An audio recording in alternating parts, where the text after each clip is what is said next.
आज की इस वीडियो हम डिस्कस करेंगे क्वेश्चन नंबर 3-47 आरसी हिबलर का 8 एडिशन।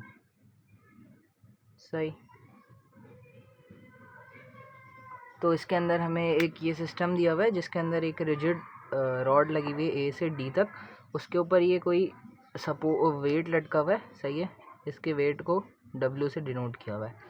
अच्छा, यहाँ पे दो हमारे पास A36 स्टील वायर लटके हुए हैं बी से सी पे और डी से ई तक जो इसको सपोर्ट कर रहे हैं।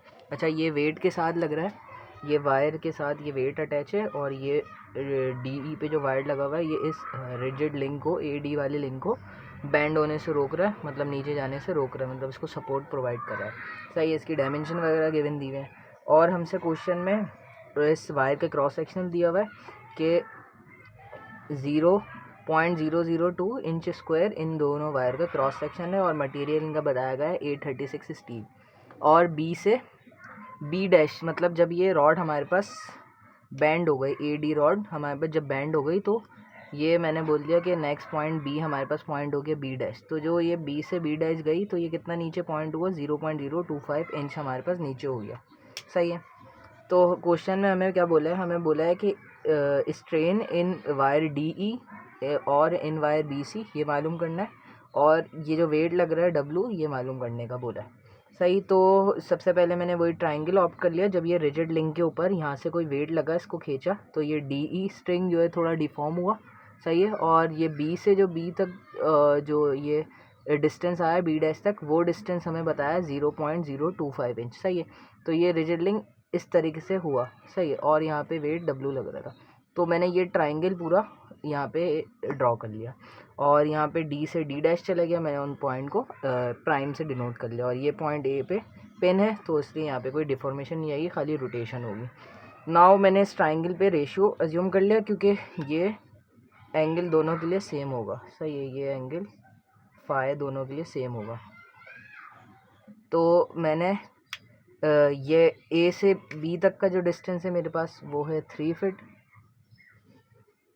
सही है। और बी से डी तक का जो डिस्टेंस है वो मेरे पास है 2 फीट। सही है। तो मैंने पहले ए से बी तक का distance 3 feet divided by B dash 0.025, फिर ए से डी तक का डिस्टेंस जो कि 5 फीट और डिवाइडेड बाय डी से डी डैश का डिस्टेंस जिसको मैंने बोल दिया डेल डी ई। सही है। तो यहाँ से मेरे पास डेल डी ए आ गया, वो आ गया डी डैश से डी डैश कितना डिस्टेंस मूव हुआ, 0.0417 इंच ये डिस्टेंस मूव हुआ। नाउ हमें पता है स्ट्रेन किसके बराबर होता है, change in length per unit initial length. तो चेंज इन लेंथ हमें पास ये आ गई 0.0417। देखो जब डी से डी डैश हमारे पास मूव हुआ, सही है, ये वाला ए से फिक्स होकर मूव हुआ तो वायर में भी तो इतना स्ट्रेच आएगा। सही है। तो इसका मतलब वायर के अंदर भी इतना चेंज आया। सही है। पहले वायर हमारे पास डी तक कनेक्टेड था, जब ये स्ट्रेच हुआ तो वायर बड़ा हो गया, डी डैश तक हो गया। तो ये जो चेंज आया वो चेंज ये आ गया 0.0417 इंच। तो इसको अगर पर यूनिट लेंथ, अच्छा ये हमारे पास इंच में है और ये लेंथ हमें दी गई है 3 फीट में, तो इसलिए मैंने इंच में करने के लिए 12 से मल्टीप्लाई कर दिया। सही है, ताकि यूनिट सेम हो जाए। तो यहाँ से ई स्ट्रेन जो आ गया वो मेरे पास आ गया 0.00116। इसका कोई यूनिट नहीं होता, या हम इंच बाय इंच भी लिख सकते हैं। तो ये हमारे पास एक क्वेश्चन का पार्ट कह सकते हैं मुकम्मल हो गया। नाउ हमें पता है, अच्छा हमें इस वायर का चाहिए था। सही, उन्होंने बोला इन दो के स्ट्रेन।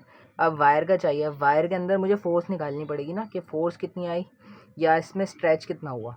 तो उस तक निकालने के लिए पहले मुझे डब्लू चाहिए होगा। खैर डब्लू भी हमारे क्वेश्चन का रिक्वायर्ड आंसर है। सही है। तो हमें पहले डब्लू निकालना पड़ेगा, फिर हम ये स्ट्रेन निकाल सकते हैं।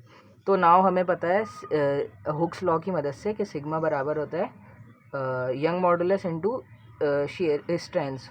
सही है। तो हमें जो ये यंग मॉडुलस है ये हम टेबल में जाएंगे, हमें क्योंकि वायर का मटेरियल लिया हुआ था 836 स्टे, तो हमने टेबल से ये ऑप्ट कर ली वैल्यू 29 एक्सपोनेंट 3 KSI।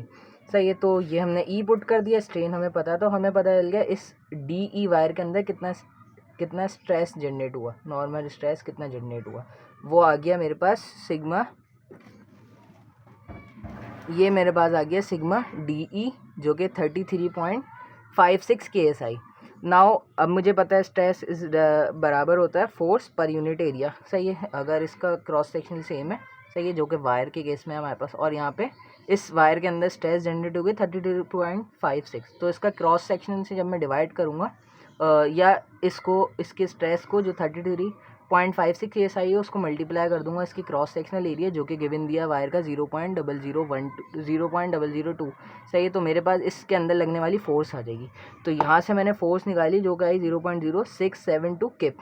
सही है, तो अब यहाँ पे ये मैंने वही रफ रिजिड लिंक ड्रॉ कर दिया ए से डी तक का। सही है, तो डी पे ये एफ डी फोर्स लग रही थी जो कि 0.0672 किप की थी, और ये डब्ल्यू फोर्स लग रही है वेट की जो डाउनवर्ड इस लिंक को रोटेट करा रही थी।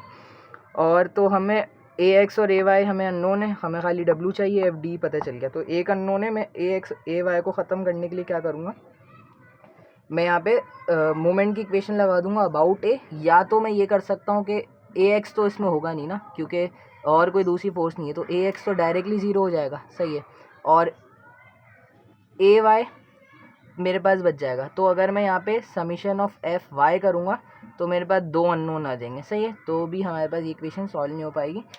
फिर हमें तीसरी इक्वेशन मोमेंट की इक्वेशन पे जाना पड़ेगा। 2D सिस्टम में हमारे पास यही तीन इक्वेशन होती है, तो डायरेक्ट मैंने मोमेंट की ली क्योंकि मेरे पास ये ए वाई कैंसिल हो जाएगा अगर ए एक्स को हम जीरो ले भी लेते हैं क्योंकि दूसरी एक्स एक्सिस में कोई फोर्स नहीं है इसको बैलेंस करने के लिए। तो ए वाई की वजह से ज़ीरो हो गया, एक ज़ीरो हो गया। सही है, और फिर हमें पता चल जाएगी ये नोन है और ये अननोन फोर्स है, तो डब्ल्यू यहाँ से आ जाएगा मेरे पास। मैंने ले लिया काउंटर क्लॉकवाइज मोमेंट पॉजिटिव, तो वेट की वजह से जो आया वो पॉजिटिव और इसकी फोर्स 3 फिट में ली। सही है, दोनों यूनिट फिट में ले रहा हूँ इसलिए कोई फ़र्क नहीं पड़ेगा। सही है, और माइनस क्योंकि ये एफ डी वाली फोर्स की वजह से काउंटर क्लॉकवाइज मूवमेंट आ रहा है तो इसलिए ये नेगेटिव, और इंटू 5 इसका डिस्टेंस पॉइंट ए से लेकर। नाउ मेरे पास डब्ल्यू आ गया 0.112 किप, और हम कह सकते हैं कि 112 पाउंड। अब मेरे पास फोर्स आ गई। सही है, जैसे ही मैंने ईटा निकालने के बाद फोर्स तक गया था, नाउ अब मैं फोर्स निकालने के बाद वापस स्ट्रेन तक चले जाऊँगा। सही है, तो यहाँ पे मेरे पास क्वेश्चन का थर्ड पार्ट भी मुकम्मल हो जाएगा। सही है, तो ये फोर्स आ गई। अच्छा, हमने यहाँ पे फोर्स निकाली थी और हमें स्ट्रेस पता था। अब यहाँ पे हमें फोर्स पता है, हम स्ट्रेस निकालेंगे तो रिवर्स जाएंगे, वही फार्मूला यूज़ करा।